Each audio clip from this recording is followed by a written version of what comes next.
There is a massive thing in the Flare's utility proposal that you might have missed, and this is something that you really need to know.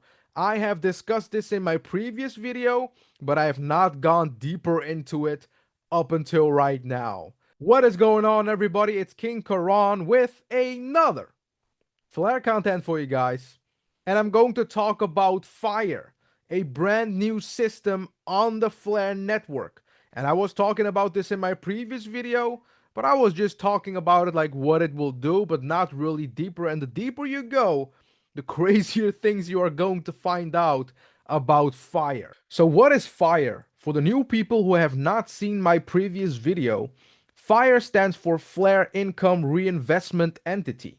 It's actually a new system that got proposed in the latest FLR's utility proposal, aka FIP 16, and it doesn't exist today, but it will after it will be approved after 24th of April. So that's something you really need to know because people think that it is already existing right now, but it's not. So what is actually Fire besides just burning FLR, as a lot of people know? But there is something that you really need to know. That is, it's actually a Flare's value engine. It collects income from the network and it sends that value back into Flare. And it's not just only burning, but it's something way more. So why does Fire exist? Why did they come up with this? FLR rewards mostly come from inflation. And the network printed these tokens to pay these participants. But the activity didn't strongly benefit these holders directly. So that's where Fire changes the whole game.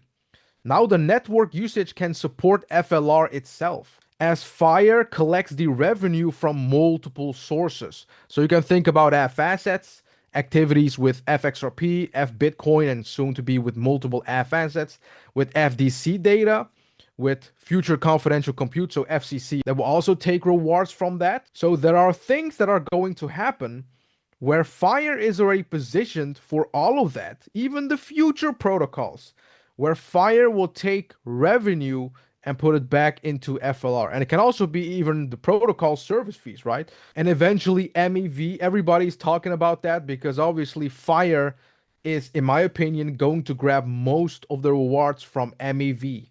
So instead of value leaving the ecosystem, it stays inside of Flare.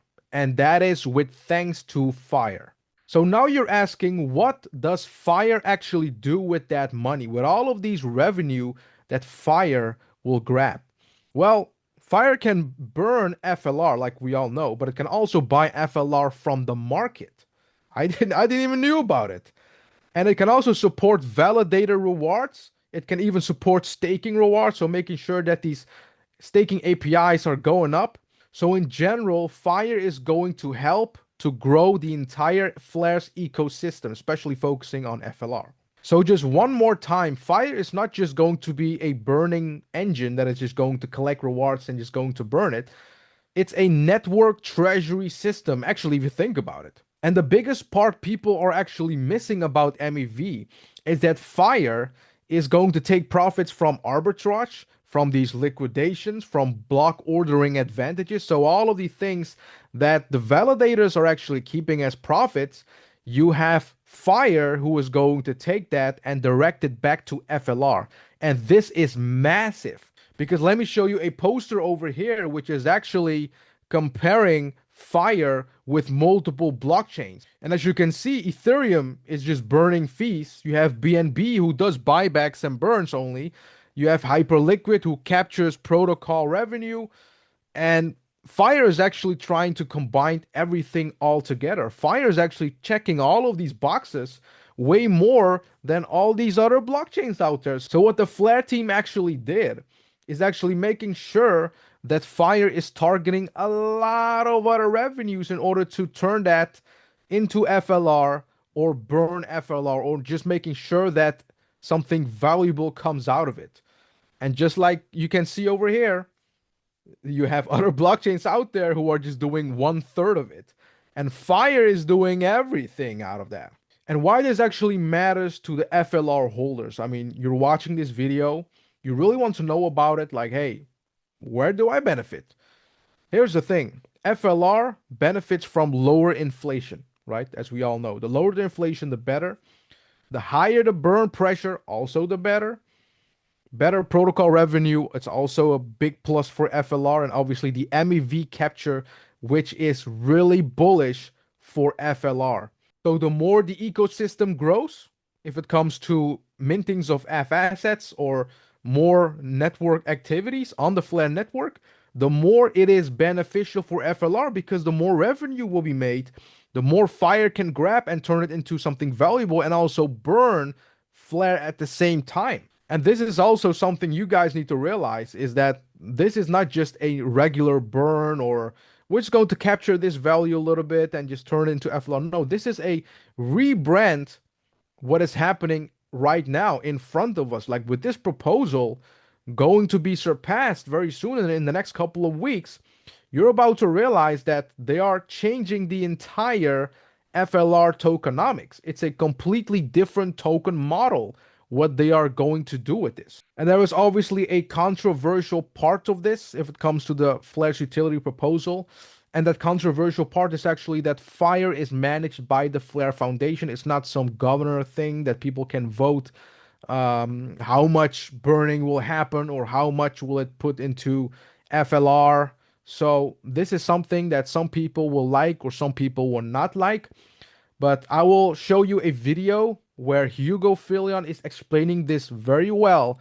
And I do agree on that because obviously the goal is to bootstrap the system safely first and then expand this whole governance system later. But first, you need to be aware how much it captures, how much it burns. So you need to control that in order to know what is actually going on with this Fire system. You cannot just put it automatically and just let it do whatever it wants to do because, there are things that can turn out to be bad. You have other people taking advantage of that because they know how this automatic system works.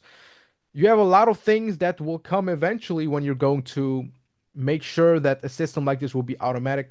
But I'm not going to talk more about it because Hugo has explained this very well regarding this part of why Fire is managed by the Flare Foundation. And before I'm going to show you this video, a massive shout out to Flare community for recording this video because I think they probably made a mistake by not recording the space call. So this was a space call that Flare community recorded. I mean, he's always the guy that does it, So if you missed any space calls or any important things, make sure to subscribe to Flare community. He's always up to date with that. So massive shout out to him, and let's go to the video. Help explain why Fire has mandates which are subject to, human judgment rather than fixed or automated appointment. So, for example, why doesn't FLR get sent to Flare have an automatic burn schedule, right? Why aren't buybacks of FLR by Fire automated? Why isn't a present amount of MEV captured by Fire automatically sent back to the applications from which it was captured? Absolutely. So I give you the general and then I'll dig into the deeper ones. So the general is, again, we don't know how this is going to evolve. We also don't know how the industry is going to evolve. So for instance, you might want to a core idea of Fire is that it has a dual use, which is both to remove supply of Flare from existence, but also to develop the ecosystem. Why does it have the second part? Because in developing the ecosystem more, then ultimately you end up removing more Flare from existence forever than just, it's like an investment in the future to remove more in the future. So, in general, we don't know which thing we're going to want to do. And we don't know what will be optimal at any point in time. So to go through the specific ones, why doesn't Flare sent to Fire have an automatic burn schedule? Well, I think one of the key reasons is that we don't know how much FLR it's going to accrue in any one year. And really the goal would be to be able to reduce inflation further. And we would essentially, reduce inflation from 3% to 2% or 1.5%, and use the FLR that is accrued from fees to cover the deficit between what it was reduced by, and what it was what it should be, um, and then burn the rest. So we just don't know exactly what that number is today. But again, if you look at the entities that have the most interest in burning the most flare in the market, again, that is the foundation and the labs entity. So why aren't buybacks of FLR automated? I think this is a fool's errand, because effectively any automated scheme will be front run by market makers and savvy market participants. So we don't want to just code it up, leave it to run, and effectively have a much less successful buyback scheme than is otherwise achievable. You don't want to reveal your hand. And with regards to MEV capture, going back to the applications from which it was captured, well, there is already within the FIRE mandate the ability for FIRE to work with applications to help boost their yield. And the idea of boosting yield is to increase ecosystem activity, leading to more MEV capture, leading to more fees, leading to effectively more funds going to FIRE. If we just automated and said, here's 20%, or here's 10%, we don't know that that's going to have the same effect. And the goal here is to optimize the expenditure of funds, not just to give dApps that already have a token and should have their own economic model more money. And also, one other thing you really need to know is that obviously Flare is going to burn 300 million FLR per year, but that is just with the network demand right now, as it also states in the proposal.